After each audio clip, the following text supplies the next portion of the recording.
Hello friends, कैसे हैं आप सब। आई होप आप सभी अच्छे होंगे। तो आज के इस ब्लॉग में मैं आपको छठ पूजा के बारे में बताऊंगी। तो छठ पूजा की पहले दिन की महिमा है आज, और ये सूरज की पूजा इसमें की जाएगी। शाम के 5 बजे हैं। और छठ पूजा जो है हिंदू धर्म का एक महत्वपूर्ण और पारंपरिक त्यौहार है, जो विशेष रूप से बिहार, उत्तर प्रदेश, झारखंड और नेपाल में मनाया जाता है।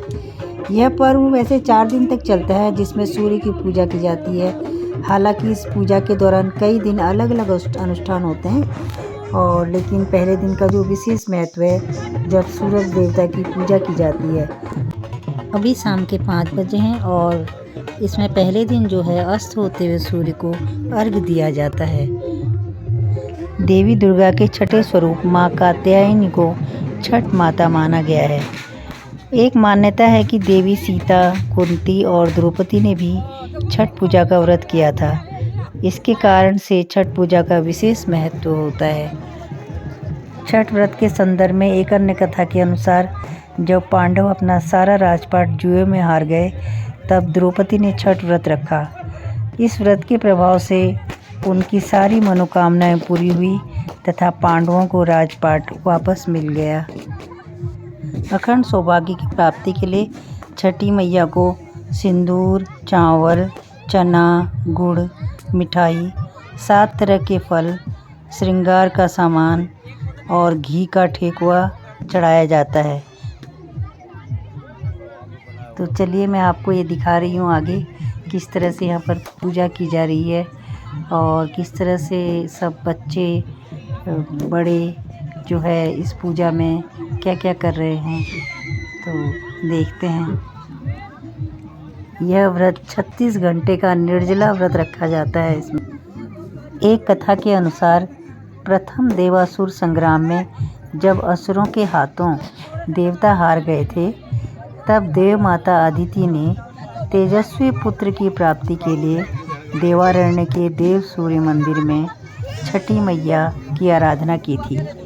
तब प्रसन्न होकर छठी मैया ने उन्हें सर्वगुण संपन्न तेजस्वी पुत्र होने का वरदान दिया था। तो इस तरह से कई कहानी प्रचलित हैं इस व्रत के बारे में। मान्यता है कि छठ पर्व की शुरुआत सबसे पहले कर्ण ने ही सूर्य देवता की पूजा करके की थी।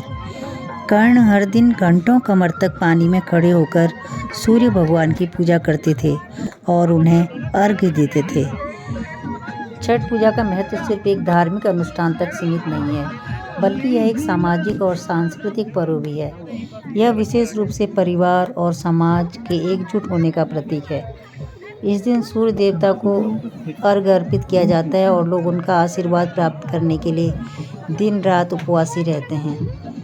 इस पूजा के दौरान भक्त अपने पापों से मुक्ति की कामना करते हैं और अपने जीवन में जो है सुख समृद्धि की प्राप्ति की उम्मीद रखते हैं। छठ पूजा में कुछ विशेष प्रकार की सामग्री का उपयोग किया जाता है, जो इस पूजा की खासियत होती है। इन सामग्रियों में जो प्रमुख रूप से शामिल हैं वो है सूरजमुखी के फूल, बांस की टोकरी, सूप के अंदर विभिन्न प्रकार और पकवान रखे जाते हैं, गुड़, 7 प्रकार की पत्तियाँ, पानी और फल, हल्दी और चावल।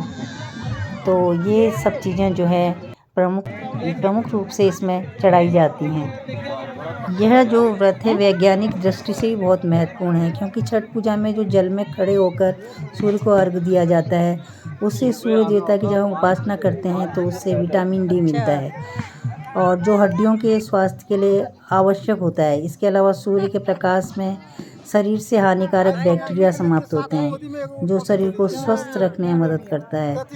तो जल के संपर्क में आना भी शरीर की सफाई और ऊर्जा के लिए लाभकारी होता है। तो इस तरह से जो यह व्रत वैज्ञानिक दृष्टिकोण से भी काफ़ी महत्वपूर्ण है। हालांकि छठ पूजा एक बहुत ही पवित्र और भव्य पर्व है, फिर भी इसके आयोजन में कई चुनौतियाँ होती हैं। विशेष रूप से नगरों और बड़े शहरों में जलाशयों की कमी होती है, और भीड़ भाड़ की समस्या होती है। इसके अतिरिक्त इस पूजा के दौरान व्रती को विशेष ध्यान और एकाग्रता की आवश्यकता होती है, जो कभी कभी शारीरिक और मानसिक रूप से चुनौतीपूर्ण हो सकता है। तो यहाँ पर हम देख रहे हैं कि व्रत होने के बाद भी लोग यहाँ पर कितनी अच्छी तरह और खुशी के साथ इस व्रत को मना रहे हैं। और यहाँ पर जो है ढोल वाला ढोल बजा रहा है, उस ढोल की ताल पर यहाँ पर लोग नृत्य कर रहे हैं और काफ़ी पटाखे और फुलझड़ियाँ यहाँ पर जलाई जा रही हैं। तो काफ़ी रौनक यहाँ पर है। तो ये मैं आपको दिखा रही हूँ। अब धीरे धीरे पूजा का जो है समय समाप्त हो रहा है और सूर्य को इन्होंने अर्घ दे चुके हैं ये लोग। और अब अपनी अपनी टोकरी सिर पर रख कर के ये लोग घर के लिए वापस जाएंगे। तो सभी अब घर की ओर रवाना हो रहे हैं और काफ़ी अच्छा दृश्य यहाँ पर लग रहा है। सबने अपनी टोकरियाँ सर पर रखी हुई हैं और आगे आप देखेंगे कि दीपक भी हाथ में लेकर कई महिलाएं जिन्होंने व्रत किया हुआ है वो अपने हाथ में दीपक लेकर चलेंगी।